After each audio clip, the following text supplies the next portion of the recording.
쇼펜하우어는 1788년 독일의 단치 지역에서 태어났습니다. 그의 아버지는 그 당시 크게 성공한 상인이었다고 하는데요. 고지식하고 교양이 없었던 데다 추남이었다고 알려지죠. 반면 어머니는 나중에 베스트셀러 작가가 되었을 만큼 뛰어난 예술적 재능을 가진 인물이었습니다. 게다가 미모도 뛰어나는데요. 심지어 두 사람의 나이 차이까지 20살이나 났다고 합니다. 기질이나 성향도, 연령대도 맞지 않는 두 사람이 결합하다 보니 불협화음은 끊이지 않았습니다. 결국 그의 아버지는 자살로 추정되는 죽음을 맞이하는데요. 그의 어머니는 이후 문화와 사교 생활에 광적으로 집착했다고 알려집니다. 오늘 우리가 살펴볼 책 의지와 표상으로서의 세계는 쇼펜하우어가 박사학위를 받은 지 6년 뒤에 내놓은 작품입니다. 쇼펜하우어는 이 책을 통해 인간의 본질이 의지에 있다고 선언합니다. 여기서 의지란 충동과 욕망 등을 의미하는데요. 그는 우리의 세계가 이성과 합리보다는 비합리적이고 맹목적인 의지에 의해 움직인다고 주장했습니다. 그는 의지가 마치 볼 수는 있지만 몸이 불구인 사람을 어깨에 짊어지고 가는 힘센 장님과 같다고 묘사했습니다. 어깨 위의 사람, 즉 이성이 지시하면 의지는 힘껏 달려나갑니다. 이성은 방향을 제시해주는 역할을 할 뿐 실질적인 행동과 추진은 의지의 몫이라고 보았던 거죠. 그는 이런 다양한 의지 중에서도 생식 본능이 가장 강력하다고 보았습니다. 심지어 인식이 이뤄지는 뇌보다 성적 충동이 발산되는 생식기에 더 강한 충동을 받는다고 이야기하기도 했는데요. 이는 사랑 또한 마찬가지입니다. 우리가 가장 고상하다고 여기는 사랑의 감정은 사실 종족 보존을 위한 하나의 속임수에 불과합니다. 키가 큰 사람이 작은 사람을, 피부가 까무잡잡한 사람이 하얀 사람을 좋아하는 이유 또한 종족의 관점에서 스스로의 결점을 보완하려는 무의식적 결과물이라는 것이죠.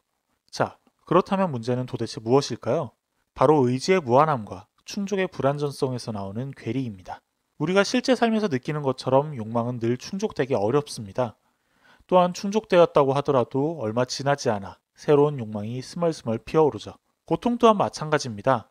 간신히 벗어났다 싶으면 또다시 새로운 고통을 마주하게 될 뿐입니다.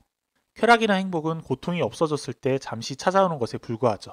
때문에 인생은 고통이며 이 세계는 최악입니다. 그렇다면 우리가 이런 비극으로부터 벗어날 방법은 없는 걸까요?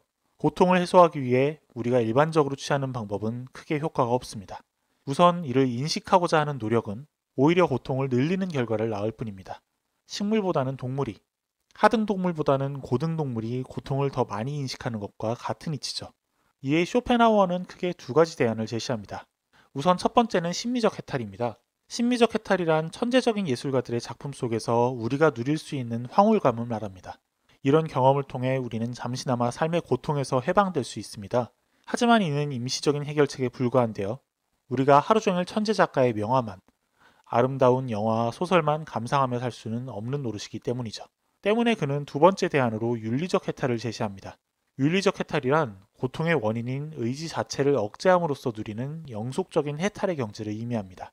그는 인간의 삶이 고통을 벗어나기 위해선 충동과 욕구를 거스르는 철저한 금욕 생활을 해야 한다고 강조합니다. 그때에만 우린 무아경이나 황홀경의 상태로 들어갈 수 있죠. 쇼펜하우어의 이런 독특한 철학 체계는 당시 유럽에 소개되기 시작한 인도 철학에서 기인한 것으로 보입니다. 그의 서재에는 칸트의 상반신 초상화와 청동불상이 늘 놓여 있었다고 하는데요. 이 두 사상에 대한 단순한 관심을 넘어 실제 자신의 철학에도 상당 부분을 이식했다는 것이죠. 쇼펜하우어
여기 주장이요, 일체유심조예요. 제목이 그러잖아요. 의지와 표상으로서의 세계. 내 의지가 있고, 내 의지는 시공이 없는 차원의 세계고, 우리 눈앞에 나타나는 세계는 산도 있고 해도 있고 뭐 달도 있고, 이런 세계는 물도 흐르고 나의 마음의 표상으로서만 존재한다. 객관 세계에 대해서는 우리가 말할 수 없다. 내가 지금 보고 듣고 느끼는 모든 것은 내 의지의 표상이다. 이 쇼펜하우어는 우파니 힌두교예요. 힌두교적 철학을 하고 있어요. 그러니까 자기의 힌두교는 아닌데, 자기가 칸트가 이 우주의 시공간, 이 표상을 이루고 있는 게요, 시간성, 공간성, 그리고 사물의 인과성이에요. 이거를 칸트가 뭘 입증했냐면, 이것들이 밖에 있는 게 아니라 내 의식에 있더라 하는 걸. 바라보는 나한테 있더라. 내가 사물에서 재료를 취해가지고 시간 안에서 배열하고 공간 안에서 배치하고 거기에 인과관계를 부여해가지고 보고 있더라. 지금 제가 이걸 들었더니 떨어졌죠.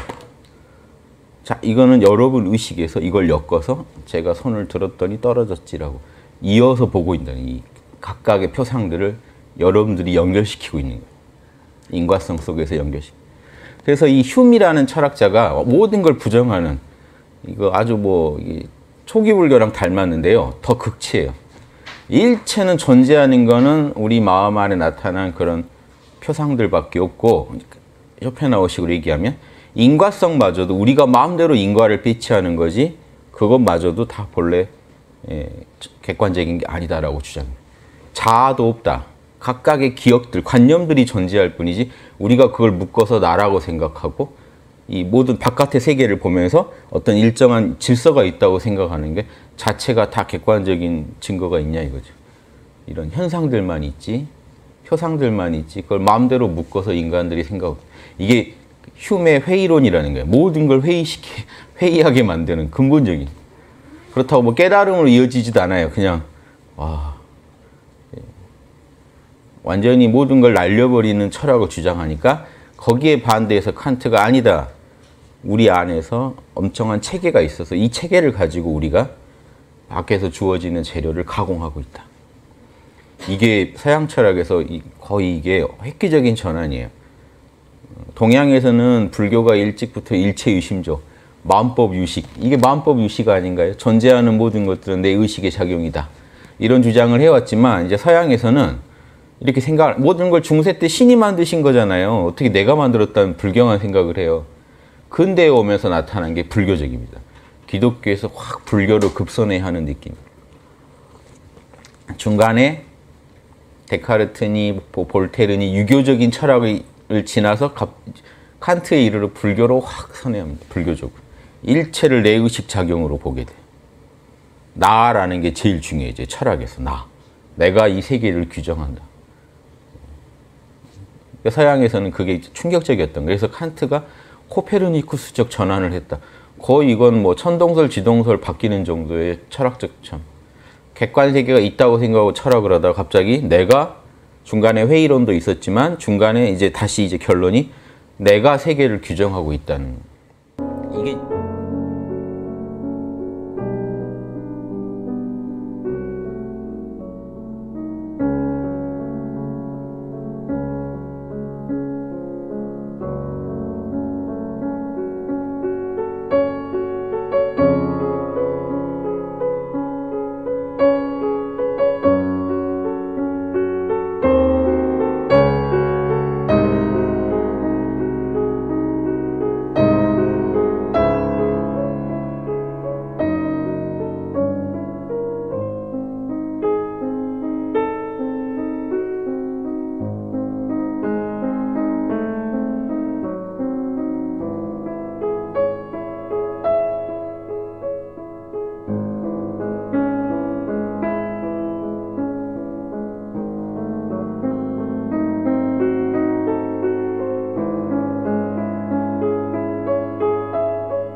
쇼펜하우어의 철학은 그가 칸트와 플라톤의 철학을 계승하여 발전시킨 의지와 표상으로서의 세계의 대부분 담겨있다.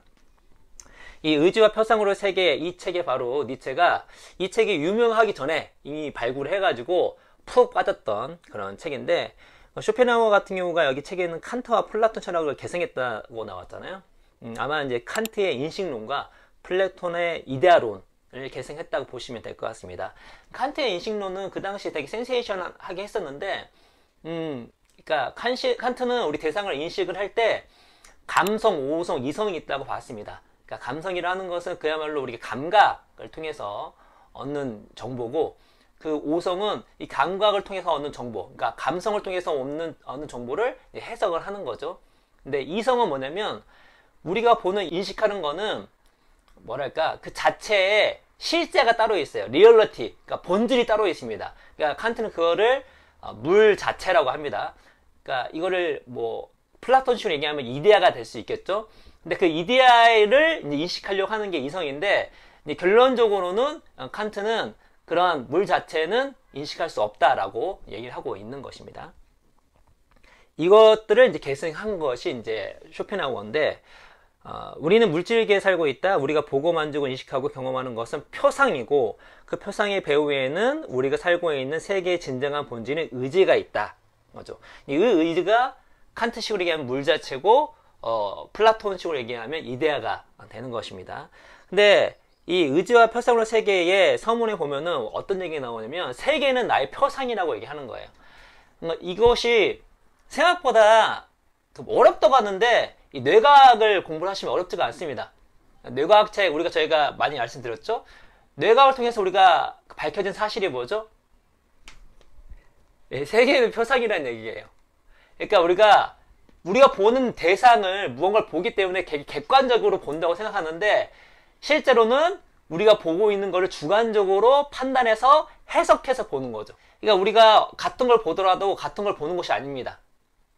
내 주관적으로 모든 보는 것은 나의 어떤 판단이 들어가는데, 심지어 이 대상이 오는 정보조차도 우리 뇌에서 걸러서 듣고, 또 자신의 기존의 어떤 경험과 상황과 맥락에 따라서 그때그때마다 해석이 달라지기 때문에 객관적인 인식이라고 하는 것은 없는 거죠. 뇌과학적으로도. 그런 거를 이제 쇼펜하우어식으로 얘기하면 뭐죠? 우리가 보고 만족하는 모두 감각적으로 느끼는 모든 것들, 인식하고 있는 모든 것들은 뭐죠? 예, 표상인 거죠.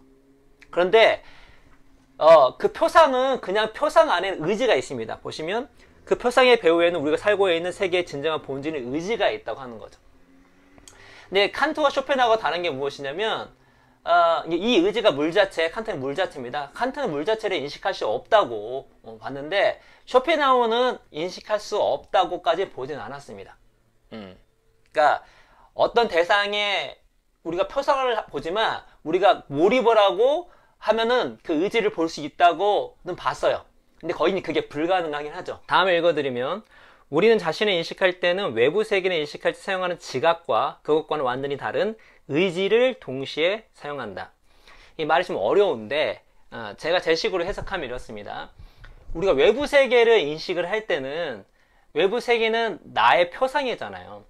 그러니까 표상 배후에 있는 의지를 어떤 본질을 보는 건 불가능합니다.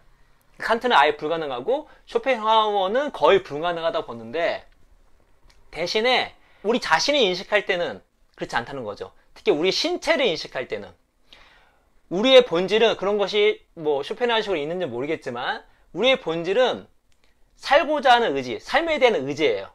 어떻게든 살고자 합니다. 그것이 본질이에요. 근데 살고자 하면 삶에 대한 의지는 뭐죠? 우리의 이 몸은, 신체는 그 의지 자체를 계속 지각하고 있어요. 살고자 하는 의지를 지각하고 있습니다. 그래서 우리 자신에 대한 본질인 삶에 대한 의지는 우리가 인식할 수 있을 뿐만 아니라 또 여기에 나온 것처럼 우리가 일반적으로 생각하는 감각과 그 의지를 함께 동원해서 우리 스스로를 인식한다고 하는 것이죠. 그 삶에 대한 의지의 대표적인 것은 쇼펜하우어는 욕구, 욕망이라고 봤습니다. 그래서 문제가 나와요. 어떤 문제가 나오냐면 읽어드릴게요. 표상은 의지와 합쳐지는 완전한 상태를 추구하기 때문에 끝없이 갈망하고 영원히 새로 생성하는 상태에 있다. 표상은 때에 따라 의지와 하나가 될 수 있지만 그런 상태는 더 큰 불만과 더 많은 갈망을 초래할 뿐이다. 아주 드물게 특별한 존재의 인간이 의지와 표상이 일치하는 완벽한 상태가 될 수도 있지만 이런 상태는 대부분의 사람은 살아서는 얻을 수 없다. 오직 죽음을 통해서만 가능할 뿐이다. 왜냐면 우리가 갖고 있는 삶에 대한 의지가 욕구, 욕망이잖아요. 근데 어떤 거죠? 이 표상과 의지는 일치되려는 그런 경향성이 있다는 거죠. 근데 이 세계는 나의 표상이에요. 다시 말해서 나의 삶의 의지가 반영된 표상이라고요. 근데 이거를 편하게 얘기하면 뭐죠? 내 욕구대로 살 수가 없잖아요. 이 세상이 내 욕구대로 됩니까? 내 욕심대로 됩니까? 그렇지 않다는 거죠. 예를 들어서 좀 약간 극단적으로 말씀드리면 쇼펜하우어는 이 삶에 대한 의지의 한 예로 성욕을 들었어요. 그러면 성욕이 든다고 성욕이란 의지를 표상과 일치시키려는 것이 가능합니까? 불가능하죠. 그 불가능성, 의지와 표상이 일치되지 못하는 그 간극이 뭐죠? 예, 고통으로 다가오는 것이죠. 그래서 근데 만약에 일시적으로 같아졌다 쳐요. 거기서 끝날까요? 그렇지 않다는 거죠. 표상과 의지가 하나 될 때는 그 순간적인 것이 또 그 의지와 표상은 또 그게 괴리가 돼가지고 우리한테 고통으로 다가온다고 쇼펜하우어는 얘기하고 있습니다. 그래서 그거를 벗어나기 위해서는 필요한 게 뭐다? 예, 죽는 거죠. 죽는 거죠. 왜요? 예, 다음을 읽어보겠습니다.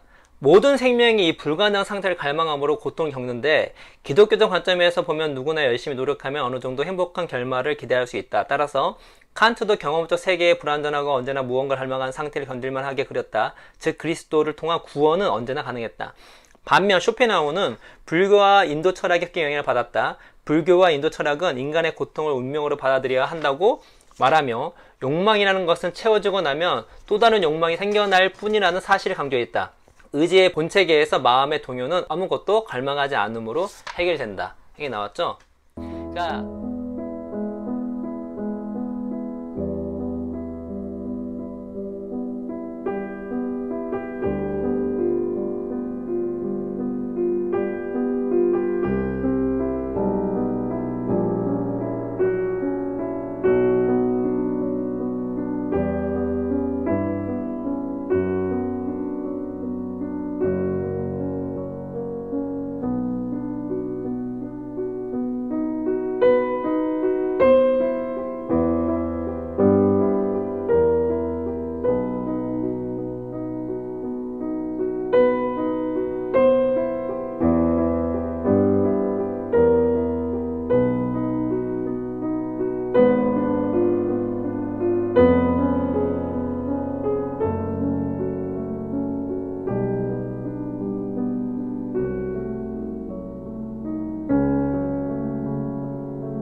Born on February 1788, in Poland.